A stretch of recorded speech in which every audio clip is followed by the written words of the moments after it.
Hello. As Sir Friendly C said a couple of weeks ago, he said it eloquently that I come from violence.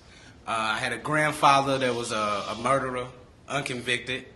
My father was murdered. My auntie was a murderer. She murdered my father. One of her sons grew up to be a multiple murder. He ended up getting murdered. Another one of her sons grew up to be murdered. To be a murderer. He's in the penitentiary now. He ended up killing a baby in a shootout on accident. The baby was 2 years old. I have another cousin that's a murderer. He's a gangbanger and a hitman that got 7 years at the age of 19. He started doing hits when he was like 16 years old. So I do come from violence. Myself, I tried to be violent. I just couldn't, it just wasn't really me. And that's what it really comes down to. You try to do certain things, and you got to find out who you are in life. And that's what I would really tell the young people. Just be true to yourself. Not who you think you are, who you really want to be, and who you always been from the very beginning. That good person, that honest person, that clean person, that's who you really are. Because a lot of people, what they do is they go out here and say, I'm going to treat the world the way it treats me. And then you end up outside the world. You end up in the penitentiary, or you end up in the early grave. So if you treat the world the way it treats you, you probably won't last that long. That's what happened to my homeboys, the dudes I ran around with. Shiz got a famous song. That was one of my friends, dead. His brother, Damon, they call him Body Rock, dead. T Dirty, dead. Black Lewis, dead. That was my crew. I'm the only one alive out of 5 of them. So people say, well, hey, why are you alive? Because I started the GAP program. That's why I'm alive. I started constructing my own future. Instead of saying, hey, I was born into this, I was reborn into something else. People used to describe me as a Lil Rick with the gap in his mouth. So that's why it's called the GAP program. I was Lil Rick with the gap in his mouth. And I was like, out of all the features that I have, they choose to, talk about my gap. So that's why it's called the GAP program. The reason why it looks the way it does is because of Rockefeller Records. At one point in time, Jay-Z's record company was called Rockefeller Records.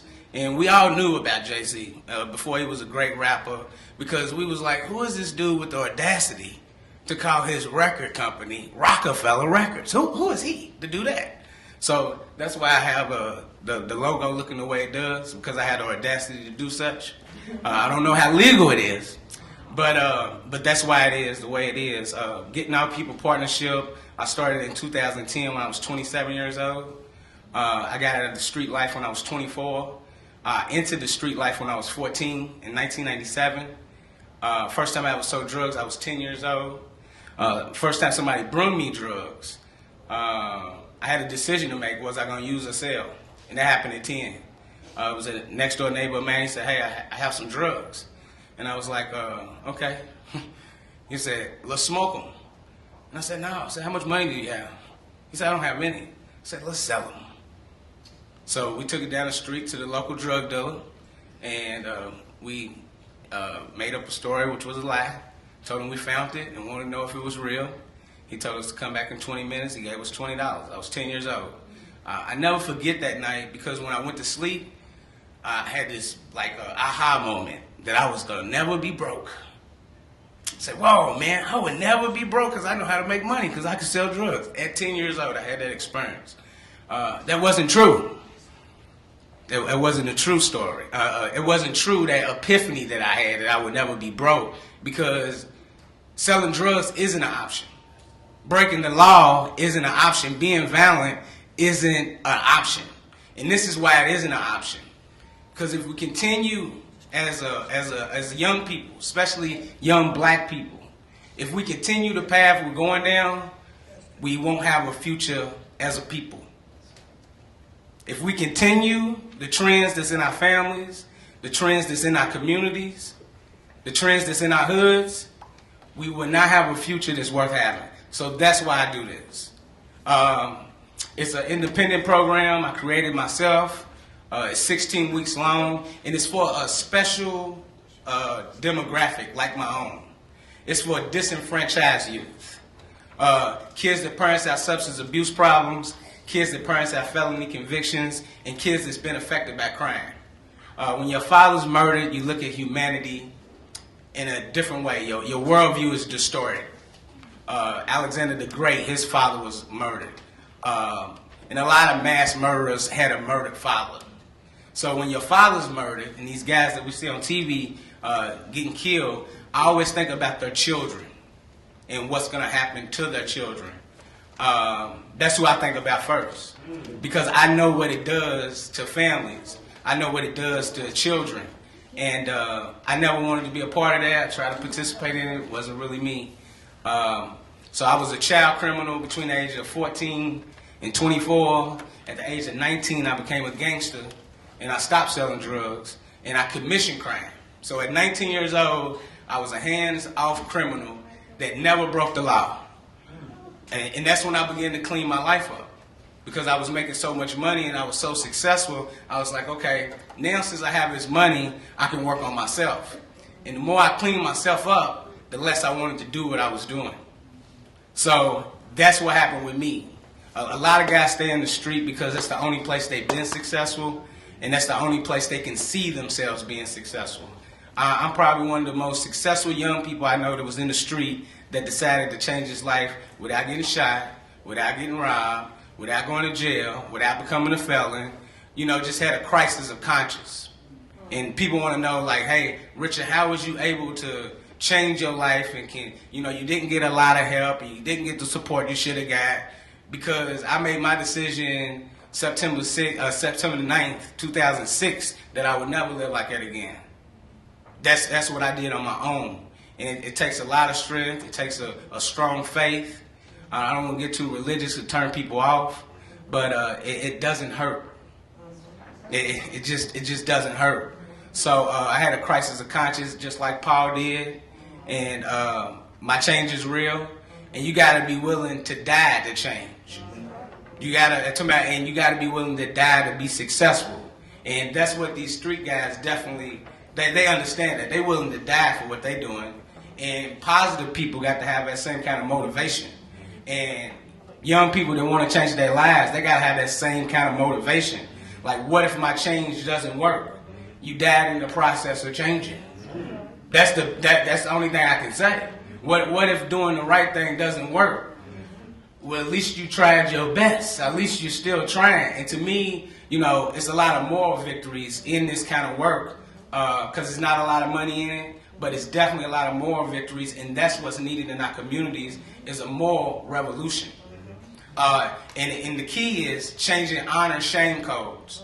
Yeah. Like when we start looking at Chief Keef and see Chief Keef for what he really is, and saying, hey, guess what? I'm going to dance to his music, but I don't want to be like Chief Keef. When you can look at Chief Keef and say, guess what? If Chief Keef wasn't rapping, he wouldn't be anything else. I'm going to dance to his music, but I know what happens to Chief Keef without a record deal.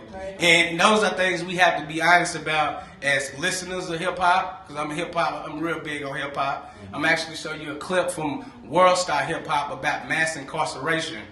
And what this program does, I show documentaries. It's very similar to what's happening today. I've been working on this since 2010, before Wi-Fi. And my biggest challenge was, how am I going to show these documentaries and I got to spend $4,000 or $5,000 on documentaries just to show kids? Nobody's ever going to give me money. They invented Wi-Fi, saved my life. So, and what I realized is that I had a program that was futuristic. I did matriculate at a major university. I graduated from the University of the West End. That's what I know. That's where I plan on doing my work. And that's the place that I love. And the reason it's so much love there is because the harvest is plenty and the laborers are few.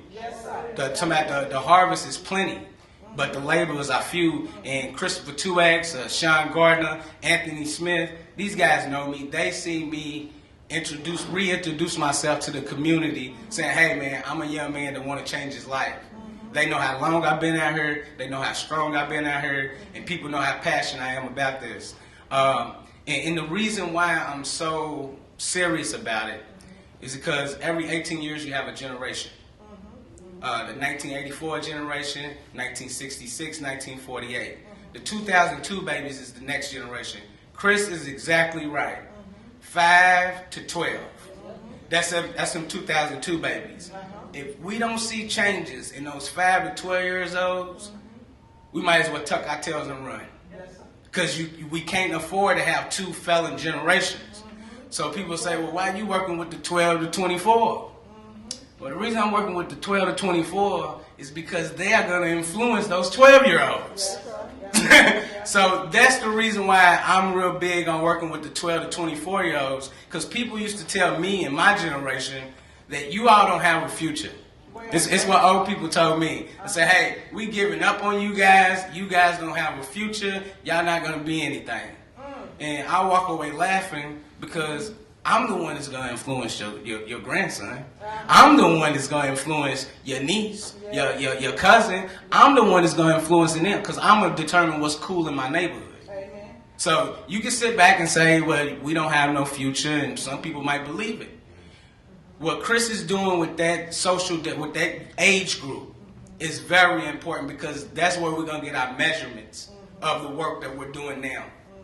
So we got like 12 to 15 years to change the culture in our communities. We got 12. Our West Louisville will look like South Chicago. Our West Louisville will look like South Central. Our West Louisville will look like what's going on in New Jersey and New York. It doesn't look that way now. And I tell people this all the time. I wouldn't do something that I didn't think could work. That's why I got out of the street. I wouldn't do something that I didn't think could work. So I know this can work. It is very political. We have to, anytime you talk about change, people want to know what you mean. And I don't know specifically what it means. I just know we can't continue to do what we've been doing. That's the one thing I am certain about. I don't have a problem with the justice system or the education system per se. But if you have felon schools, you're going to have successful prisons. And I'm not an advocate of this organization, this political party, or any of that. But we cannot afford for our kids to be in felon schools, in felon school systems. We can't afford that, and we can't afford to be hyperly policed in communities that are underdeveloped and underserved and under-resourced. It looks like the only people that are committing crimes in our society are poor, black, and uneducated. Yes. Poor, black, uneducated people are the only people committing crimes. No. They're the ones that's getting caught. And this is what the discrimination looks like now. I was ran off the car. I was ran off the road by a tractor trailer, and my car was damaged. And my grandfather let me use his car, and it was a 1988 Chrysler.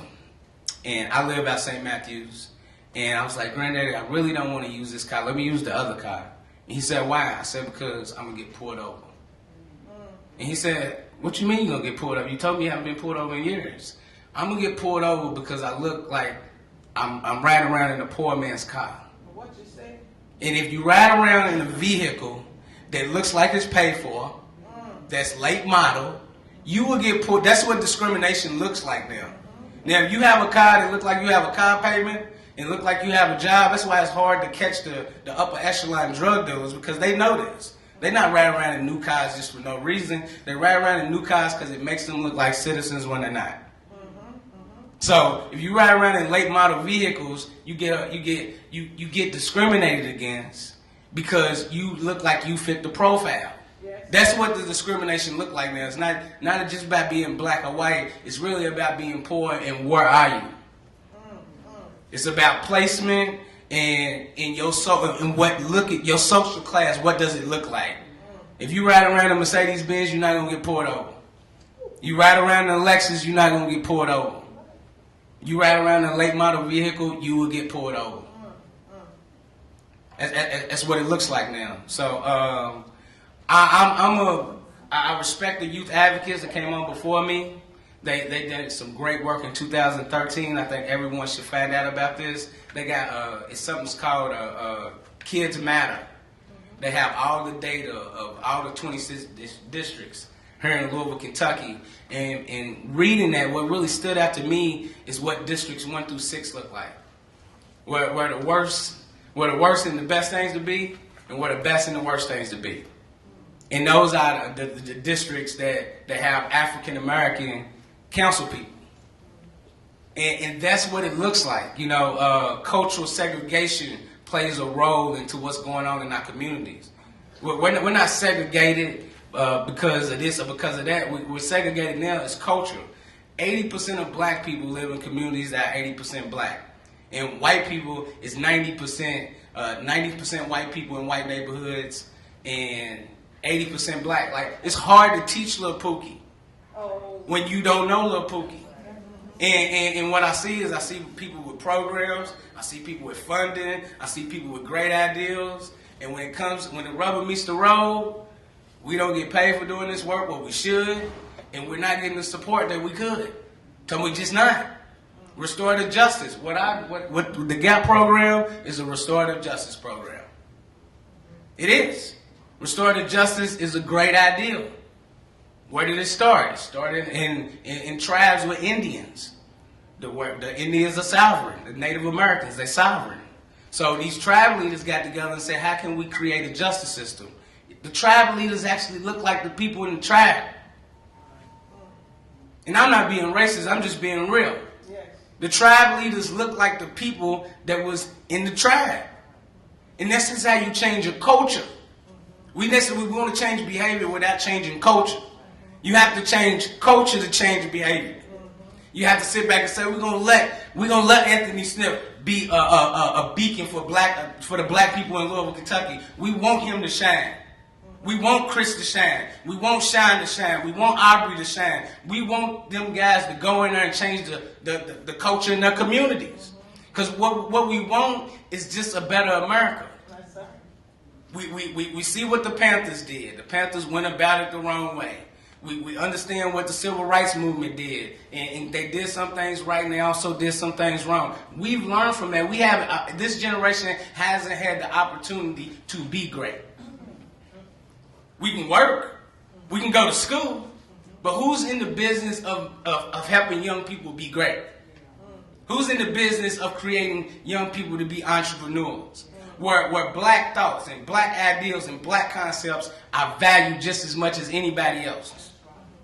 And it doesn't matter what school you went to, didn't go to, or anything, when it's based purely on performance.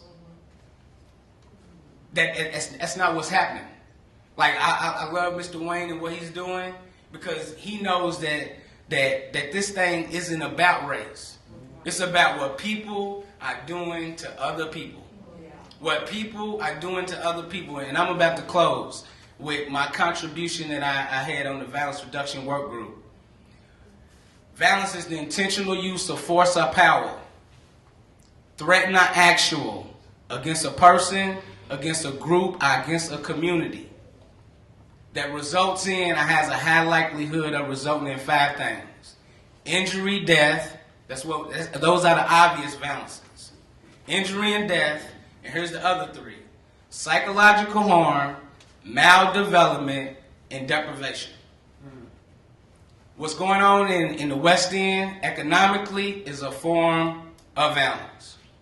If you don't educate kids that you're supposed to be educating, that is maldevelopment.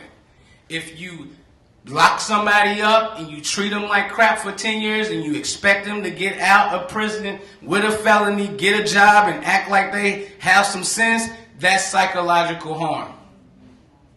And those are the causalities for the violence that's in our community.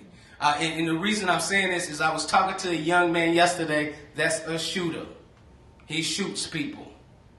He's 27 years old. He has 4 kids, 3 boys, 1 girl. And he was talking to me and saying, hey man, I sell drugs because I don't have any other options. I try to get jobs, people won't hire me because of my record. So in all actuality and reality, what do I tell him? What do I tell him? Because I can't feed him. And I'm not trying to control him. We're just trying to change his behavior. He's telling you how he's fighting. with good and evil, with morality and immorality. He's fighting with it. But then it kicks in that you have to eat. And that's the reality for a lot of young people in our community. That's the reality for a lot of young people in our community. And I just wanted to show these starbursts and I will be finished. The West End is represented as the pink. That's what our city looks like. The people in the red and the yellow and the orange have no reason to go to the pink. There's nothing in the pink offered to people in the red, the yellow, or the orange. And that's what makes the West End a ghetto. Wow. We can call it urban if we want to. But the truth is, it's a ghetto and it's a violent act towards the people in the West End. The people in the pink have nothing to offer to the people in the red, the yellow, or the orange. My generation, most of us that got some sense and we did the right thing, the only time we go back to the West End is to see our parents, to go to church, and we're out of there. There's a lot of truth, what you say. There's a lot of truth. How do youths treat you when you approach them with all these truths? Well, a good book says the truth should set you free. And what I know is a lot of people trying to sugarcoat the challenges that we have, and they shouldn't be sugarcoated. I show kids documentaries, basically of a Black history course in the Black community after the Civil Rights Movement to the present day. So we're talking about from 1970 to 2014, mass incarceration, the crack epidemic, hip-hop, all the things that have happened to the African-American community in the last 34 years, and what are they going to do about it is the challenge. So we inform you, and then we challenge you to change the culture, or you can get swallowed by the culture. You know, you mentioned my favorite word, morality. People always say to me, what's the answer? I say morality. But, I mean, to make a change, if they're alone, I ask this question a lot. If it's a question of survival, there's no doubt, it's all about survival. If they're alone, if they're in poverty, if they are underserved, undiagnosed, I mean, does that give them the right? Does that give them to do violence? No. You know, I mean, two people in the same situation, they both have choices, right? You never have the right to disrespect other people's rights. I teach kids that one of the fundamental truths of this country, because that's what we're really trying to do, make better Americans in these underserved communities, is life, liberty, and the pursuit of happiness. That's right. So when these principles are combined, you know, national principles and cultural principles, it's really about character and leadership development. And the young people that don't have principles will commit an act against someone else. And that's what the GAP program is all about. It's an 18 principle program: self-control, patience, gentleness, love, peace, joy, goodness, kindness, faithfulness. They can be found in the Bible. They call it the fruits of the Spirit: knowledge, wisdom, understanding, freedom, justice, equality, food, clothing, and shelter. They taught by the Nation of Islam. So I took two set of principles and combined them. So I'm not really a genius. I just connected something that hasn't been connected before, and that's why it's effective in the community. All right. I have to pay you a compliment right now. So, you know, I mean, we're not just telling you not to do something. Don't do violence. Don't. Negative. We're also trying to tell them, be a model youth. Be a model adult. Just don't say no. You got to say yes to something. And we think that being a model youth, which is basically being themselves, and a model adult, automatically just lifts the tide, lifts all boats. The walking, talking model is the best way to do it. Now comes my compliment. I think you're not only a model adult, but I think you're also a model youth. You got that right in the middle there. And that's a rare talent. Because, you know, no one's going to listen to me.